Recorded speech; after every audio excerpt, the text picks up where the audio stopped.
Hello everyone, this is Arham, student of class 9C from Rukmani Devi Public School. So, as all of us know, life is not the same for everyone, and so is the world we live in. Some things are destined in our lives, and for others, we need to work upon. The world that we see today is a complete mess. It's jumbled, it's complicated, and it's a mad rush. Some of us are looking for sustainable environments, some for better relationships, some with the hope of something better coming in. But it's high time now. We should start working towards developing a base to improve this world. We need to put our words in action now. We need to play our roles well by being conscious resident of this planet. Resources need to be used wisely, and we need to keep in mind what we are going to leave for the upcoming generation.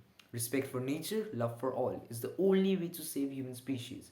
It is not a one man effort, it needs all of us to come forward and contribute to the same. So let's be one for the united efforts towards a better life.